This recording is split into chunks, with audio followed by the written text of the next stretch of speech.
அன்பார்ந்த mind and money channel viewers அனைவருக்கும் வணக்கம்.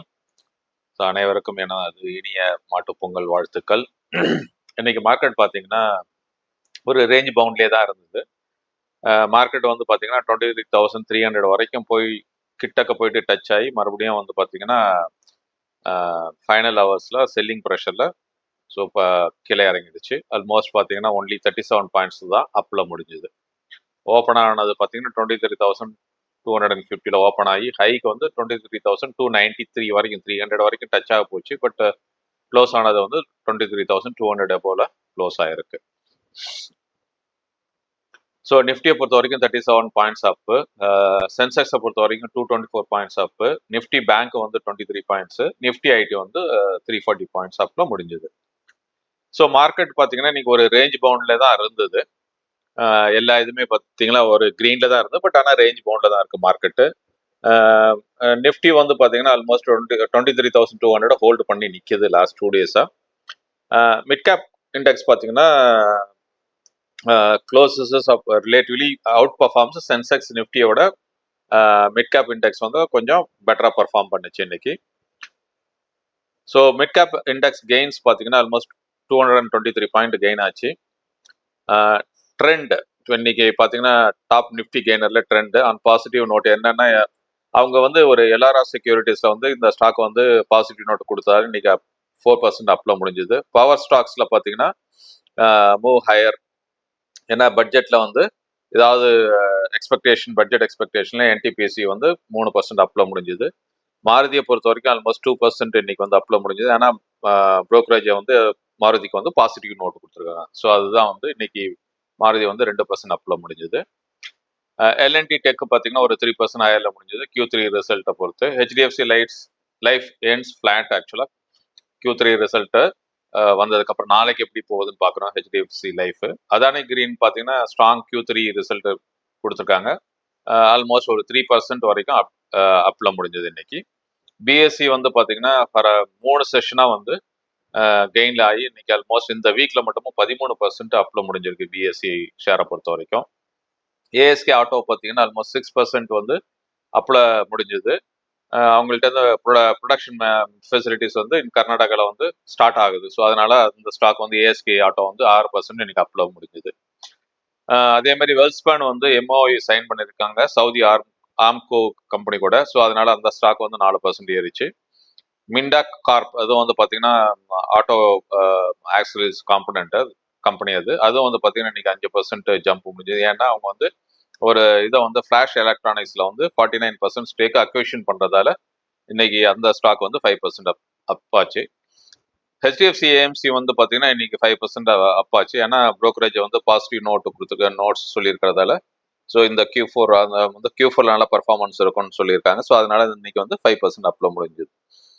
தேவயானி இன்டர்நேஷனல் பார்த்தீங்கன்னா இன்னைக்கு 10% அப்ல முடிஞ்சது. இதுக்கும் பார்த்தீங்கன்னா அவங்களுடைய Macquarie gives a positive note on restaurant கொடுத்ததால இன்னைக்கு இந்த ஸ்டாக் வந்து 10% அப்ல முடிஞ்சது. ஓவரால் இண்டெக்ஸ்ல பார்த்தீங்கன்னா நிஃப்டி 50.16, நிஃப்டி நெக்ஸ்ட் 50.88 எல்லாமே வந்து கிரீன்ல தான் முடிஞ்சது. எல்லாமே லெஸ் தென் 1% க்ரோத்ல தான் முடிஞ்சது இன்னைக்கு. அதுக்கப்புறம் பார்த்தீங்கன்னா செக்டோரியல் வைஸ் பார்த்தீங்கன்னா இன்னைக்கு வந்து 5 வந்து நெகட்டிவ்லையும் 7 வந்து பாசிட்டிவ்ல முடிஞ்சது. அதில் பார்த்தீங்கன்னா மேஜரா நிஃப்டி மீடியா 1.36% டவுன்லையும், நிஃப்டி ஃபார்மா வந்து 1.4%, அப்புறம் நிஃப்டி ஆட்டோ வந்து 0.53%. ஹைல பார்த்தீங்கன்னா 1.39% வந்து நிஃப்டி ரியாலிட்டி, நிஃப்டி ஐடியை பொறுத்த வரைக்கும் 0.79%, நிஃப்டி எனர்ஜி 0.76%. இதுதான் வந்து செக்டோரியல் இண்டெக்ஸ்ல ஆல்மோஸ்ட் 7 இண்டெக்ஸ் வந்து பாசிட்டிவாகவும் 5 இண்டெக்ஸ் வந்து நெகட்டிவ்லையும் முடிஞ்சது இன்னைக்கு. ஸோ நிஃப்டி 50 ஸ்டாக்ஸ்ல பார்த்தீங்கன்னா ட்ரெண்ட் வந்து இன்னைக்கு பார்த்தீங்கன்னா 3.7% ஒரு லாஸ்ட் 3-4 செஷனாக வந்து டவுனில் தான் போயிட்டு இருந்தது. இன்னைக்கு வந்து பார்த்தீங்கன்னா 3.7% அப்ல முடிஞ்சது. என்டிபிசி பார்த்தீங்கன்னா 3.5%, பவர் கிரிட் கார்பரேஷன் பார்த்தீங்கன்னா 2.9%ல முடிஞ்சது. கோடக் மஹிந்திரா பேங்க் வந்து 2.2%, மாருதி சுசுகி பார்த்தீங்கன்னா 1.8%. லூசர்ஸ் யாருன்னு பார்த்தீங்கன்னா மஹிந்திரா அண்ட் மஹிந்திரா 2.9%, பஜாஜ் ஃபின்சர்வ் பார்த்தீங்கன்னா 2.4%, ஆக்சிஸ் பேங்க் வந்து பார்த்தீங்கன்னா 2.4%, பஜாஜ் ஃபைனான்ஸ் பார்த்தீங்கன்னா 2.2%, ஸ்ரீராம் ஃபைனான்ஸை பொறுத்த வரைக்கும் 2%. ஸோ இது வந்து இந்த ஸ்டாக்ஸ் வந்து நெகட்டிவ்ல முடிஞ்சது. அதாவது மிட் கேப்ல பாத்தீங்கன்னா இன்னைக்கு வோடாஃபோன் ஐடியா வந்து ஆல் ஆஃப் சடன் இன்னைக்கு பயங்கர சர்ஜ் ஆச்சு 6.1%, எல்என்டி ஃபைனான்ஸ் 5.2, ஃபினிக்ஸ் வந்து பாத்தீங்கன்னா 5%, ஹெச்டிஎஃப்சி ஏஎம்சி 4.5%, இந்தியன் ஹோட்டல்ஸ் 4%. லூசர்ஸ்ல பாத்தீங்கன்னா எம்ஆர்எஃப் 0.2%, எம்ஆர்எஃப் பாத்தீங்கன்னா ஆல்மோஸ்ட் இந்த லாஸ்ட் 1 வீக்காவே நெகட்டிவ்ல தான் ட்ரேட் ஆயிட்டு இருக்கு, மார்க்கெட் புல் டவுன் பண்ணிட்டு இருக்கு. ஆராக்கல் ஃபினான்ஸ் சர்வீஸ் பார்த்தீங்கன்னா 1.4%, கமெயின்ஸ் 2.2%, ஆல்கம் 1.2%, கோல்கேட் பால்மாலிவ் பார்த்தீங்கன்னா 1.7% நெகட்டிவ்ல இன்னைக்கு முடிஞ்சது. ஸோ இது ஒரு சின்ன டேட்டா வந்து மென்டலேருந்து பார்த்தேன், பார்த்து எடுத்ததில் எல்லாருக்கும் ஷேர் பண்ணலாம் அப்படின்னு சொல்லிட்டு. அதாவது 27th செப்டம்பர் வந்து பார்த்தீங்கன்னா ஆல்மோஸ்ட் ஆல் டைம் ஹையை வந்து கரெக்டாக ஆல் டைம் ஹையாக வந்து ஹிட் ஆச்சு நிஃப்டி 50. ஸோ அங்கிருந்து பார்த்தீங்கன்னா ஆல்மோஸ்ட் இது வரைக்கும் 12% கரெக்ஷன் ஆயிருக்கு. இன்னொரு ஆல்மோஸ்ட் கரெக்ஷன் ஆனதுல ஆல்மோஸ்ட் 59.61 ட்ரில்லியன் இன்வெஸ்டர் வெல்த் வந்து இறங்கி எரோட் ஆயிருக்கு அப்படின்னு சொல்றாங்க.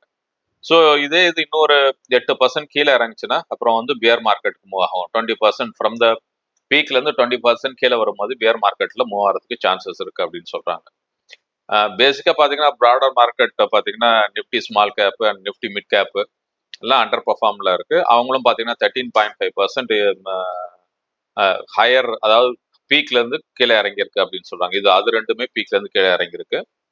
ஸோ இது வந்து பாத்தீங்கன்னா எஃப்ஐஎஸ் சேல்ஸ் அதிகம் கண்டினியூவா செல்லிங் ப்ரெஷர் இருக்கு. டிஏஎஸ் வாங்கினாலும் கூட அதை வந்து மார்க்கெட்டை ஹோல்டு பண்ண முடியல. ஸோ இது ஒரு இதாக பார்க்கணும். ஸோ செப்டம்பர்ல வந்து எனக்கு தெரிஞ்சு யாருமே வந்து எதிர்பார்த்திருக்க மாட்டாங்க இந்த செப்டம்பர்ல வந்து மார்க்கெட்டை வந்து இந்த அளவுக்கு வந்து போகும் அப்படின்னு சொல்லிட்டு. எல்லாரும் எதிர்பார்த்துட்டு இருந்தாங்க நெக்ஸ்ட் குவார்டரும் வந்து மேல மார்க்கெட் போயிடும் அப்படின்னு சொல்லிட்டு. பட் ஆனா அந்த நடக்கல. ஸோ இது வந்து எப்பயுமே வந்து ஷேர் மார்க்கெட்ல கொஞ்சம் அப்சர்வேஷன்லயே இருக்கும். செப்டம்பர்ல எல்லாருமே சொன்னாங்க நிஃப்டி வந்து 30,000 இது எப்படியும் இயர் எண்டில் 30,000 போயிடுன்ட்டு. பட் ஆனால் இன்னைக்கு உள்ள சுச்சுவேஷன் அப்படி இல்லை. ஸோ இதை வந்து வாட்ச் பண்றது பெட்டர். ஸோ அதே மாதிரி எஃப்ஐஎஸ் வந்து கண்டினியூஸாக வித்துட்டு இருக்காங்க. செப்டம்பருக்கு அப்புறம் அவங்களுடைய செல்லிங் ப்ரெஷர் வந்து அதிகமாக தான் இருக்கு. ஸோ டிஐஎஸ் வந்து ஈக்குவலாக ஃபண்டை போட்டு வாங்கினா கூட பட் மார்க்கெட்டை ஹோல்டு பண்ண முடியல. ஸோ இன்னைக்கு ஹெச்டிஎஃப்சி லைஃபோட Q3 ரிசல்ட் வந்திருக்கு. ஓவரால் பார்த்தீங்கன்னா அவங்க நெட் ப்ராஃபிட் வந்து 15% ரைஸ் ஆயிருக்குன்னு சொல்றாங்க. நெட் ப்ரீமியம் இன்கம் வந்து எப்பயுமே லைஃப் இன்சூரன்ஸ்ல பார்த்தீங்கன்னா ப்ரீமியம் இன்கம் எவ்வளோ ஆயிருக்குன்னு பார்க்கணும். அது 10% அப் ஆயிருக்குன்னு சொல்றாங்க. பட் என்னதான் இருந்தாலும் ப்ராஃபிட் ஆஃப்டர் பேட் வந்து டிக்ளைன் ஆயிருக்குன்னு சொல்றாங்க. ப்ராஃபிட் ஆஃப்டர் டாக்ஸ் வந்து 3.2% வந்து டவுன்ல Q2 கம்பேர் பண்ணும்போது டவுன் ஆயிருக்கு அப்படின்னு சொல்றாங்க.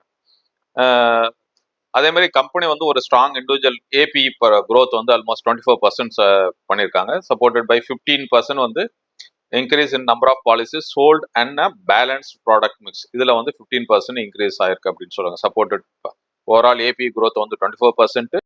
ஸோ இதுல வந்து ப்ராடக்ட் மிக்ஸ்ல வந்து 15% இன்க்ரீஸ் கிடைச்சிருக்கு அப்படின்னு சொல்றாங்க. ஓவரால் மார்க்கெட் ஷேர் பார்த்தீங்கன்னா இன்க்ரீஸ் பை 70 பேஸ் இன்க்ரீஸ் ஆயிருக்குன்னு சொல்றாங்க. ரீச்சிங் டு 10.8% அவங்களுடைய மார்க்கெட் ஷேர். பிரைவேட் செக்டர்ல மார்க்கெட் ஷேர் வந்து பாத்தீங்கன்னா வந்து 15.3%ல இருக்கு. அதே மாதிரி பாத்தீங்கன்னா எம்டி அண்ட் சிஓ என்ன சொல்றோம்னா ஹெல்த்தி க்ரோத் 22% இருக்கு. ஸோ அதனால வந்து இண்டஸ்ட்ரி க்ரோத்தை விட இவங்க வந்து பெட்டரா தான் பெர்ஃபார்ம் பண்ணியிருக்கோம் அப்படின்னு சொல்லியிருக்காங்க. ஸோ வெயிட் பண்ணி பார்ப்போம் நாளைக்கு இந்த மார்க்கெட் ஓப்பன் ஆன பிறகு இந்த ஷேருக்கு என்ன ப்ரைஸ் எப்படி மூவ் ஆகுது, ப்ரைஸிங் ஷேர் ப்ரைஸ் எப்படி மூவ் ஆகுதுன்றதை பார்க்கலாம். அடுத்தது பாத்தீங்கன்னா கல்யாண் ஜுவல்லர்ஸை பத்தி பேசலாம். இன்னைக்கு கல்யாண் ஜுவல்லர்ஸ் பாத்தீங்கன்னா ஆல்மோஸ்ட் இன்னைக்கு ஆல்மோஸ்ட் வந்து பாத்தீங்கன்னா 10 டச் ஆச்சு, -10%. அதுக்கப்புறம் ரெக்கவர் ஆகி ஆல்மோஸ்ட் 7% லாஸ்ட்ல முடிஞ்சது. இப்போ கரண்டா வந்து பாத்தீங்கன்னா 555ல ட்ரேட் ஆயிட்டு இருக்கு. இந்த ஸ்டாக் பாத்தீங்கன்னா லோவர் சர்க்கியூட் இன்னைக்கு டச் ஆச்சு. ஆல்மோஸ்ட் லாஸ்ட் 9 ட்ரேடிங் செஷன்ல வந்து 32% வந்து டிராப் ஆயிருக்கு. இது வந்து ஒரு பெரிய டிராப்பா தான் பார்க்கணும். இப்போ பாத்தீங்கன்னா 50 டெய்லி மூவிங் ஆவரேஜ் வந்து 701 அதுக்கு கீழே இருக்கு. அதே மாதிரி 200 டெய்லி மூவிங் ஆவரேஜ்க்கு கீழேயும் 595 வந்து 200 டே மூவிங் ஆவரேஜ். ஸோ அதுக்கு கீழேயும் இன்னைக்கு வந்து போயிட்டு இருக்கு. ஸோ இந்த ஸ்டாக் வந்து வெயிட் அண்ட் வாட்ச் பண்ணணும். என்ன சொல்றாரு அப்படின்னா ரமேஷ் கல்யாண ராவன் என்ன சொல்றாருன்னா, ஸோ இது வந்து அவங்களுடைய பர்ஃபார்மன்ஸ் ஈவன் Q3 ரிசல்ட் கூட நல்ல பர்ஃபார்மன்ஸ் தான் கொடுத்துருந்தாங்க கல்யாண் ஜுவல்லர்ஸ் வந்து. அதே மாதிரி அவங்களுடைய பிஸ்னஸ் எக்ஸ்பேன்ஷன் எல்லாம் சொல்லியிருந்தார், நல்லா தான் கொடுத்துருந்தாங்க ரிசல்ட்டும். பட் இன்னைக்கு மார்க்கெட் அவர் என்ன சொல்றாருன்னா, ஷார்ட் டேர்ம் வேலிட் வாலட்டிலிட்டியை பத்தி கவலைப்படாதீங்க. ஸோ இது வந்து வெயிட் அண்ட் வாட்ச் தான். இப்போ மேஜரா வந்து ப்ராஃபிட் புக்கிங் இருக்கிறதாலையும் corrections plus broader macro economic ஃபேக்டராலையும் வந்து ஷேர் இந்த அளவு இதாயிருக்கு. பட் ஆனால் இந்த ஷேர் ரெக்கார்ட் ஹை எப்போ டச் ஆச்சு பார்த்தீங்கன்னா 794 ருபீஸ் வந்து 2 ஜனவரி இந்த 2025 ஆச்சு.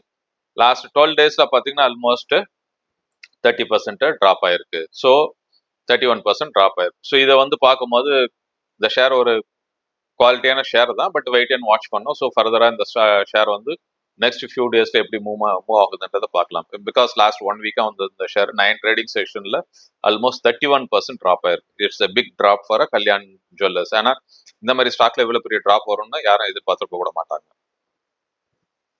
அடுத்தது கோல்டை பார்த்தீங்கன்னா, கோல்டு இன்னைக்கு வந்து 1 கிராம் 7340 இருந்தது. 340 10 ரூபாய் தான் இன்க்ரீஸ் ஆயிருக்கு. ஸோ 8 கிராம் கோல்டு பார்த்தீங்கன்னா 58,720 ரூபாய், 80 ருபீஸ் இன்க்ரீஸ் ஆயிருக்கு.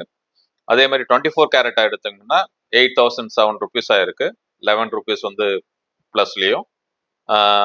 8 கிராம் வந்து பார்த்தீங்கன்னா 64,056 பிளஸ் 88 ருபீஸ் ஆயிருக்கு. சில்வரை பொறுத்த வரைக்கும் இன்னைக்கு வந்து பர் கிராம் வந்து 101 ரூபாயும், ஒரு கேஜி வந்து 1,01,000ல இன்னைக்கு க்ளோஸ் ஆச்சு.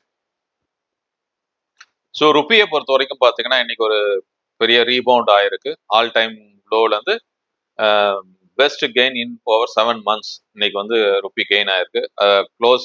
ருப்பி க்ளோஸ் ஆனது வந்து பார்த்தீங்கன்னா 86 ருபீஸ் 3625 பைசே.